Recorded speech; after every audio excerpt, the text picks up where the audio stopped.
The Panthers are on the road this week and are more or less in win-or-else mode. They get the Saints, who are trying to put the finishing touches on another NFC South crown. We've got predictions, of course, but we've also got stats, starting with a few that show just how quickly a narrative can change. Kyle Allen is going to get hit, and the ball is thrown, and it's caught. Kyle Allen's hot start seems like a distant memory, doesn't it?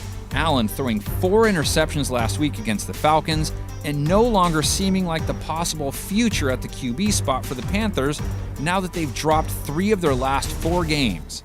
Allen hasn't once been able to put up a passer rating over 85 in that span, and opposing teams' pass rushes have been getting to him with regularity lately. He was sacked 5 times last week, Carolina as a whole now having given up the 7th most sacks on the year, which bodes well for the Saints' defense. Still on his feet, but down he goes to the 39-yard line. New Orleans is 12th in pressure rate this year and have 27 sacks now, which ranks tied for 12th most, so they are more than capable of putting heat on Allen. But the key for any defense facing Carolina is always their ability to stop Christian McCaffrey.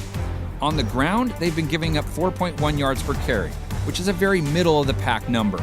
But maybe more importantly, they've allowed the 6th fewest receiving yards to running backs. So on paper, they match up pretty well against CMC. Of course, the Saints too have their own scrimmage yards nightmare in Alvin Kamara. Back to the hands of Kamara yet again in another big game. Kamara is slowly returning to form after dealing with ankle and knee injuries earlier this year. He not only was effective as a runner on his 13 carries last week, he also caught 10 passes on the day. So how well equipped is Carolina to stop him?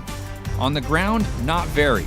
They've given up 4.9 yards per carry, and that was boosted by playing a Falcons team with a weaker run game. Long story short, they have struggled mightily against the run. However, they have allowed the fewest receiving yards to running backs this year, which is a key part of Kamara's game. But their ability to stop Drew Brees will be just as important, and to do that, they'll need a big game from their pass rush. Carolina sacked Matt Ryan 3 times and are tied for first in sacks overall. The Saints haven't allowed too many pass rushers to get to their QBs, but remember, that unexpected loss they took to Atlanta a few weeks ago was on the back of Brees being taken down 6 times, and the Panthers' pass rush is far more dangerous than Atlanta's.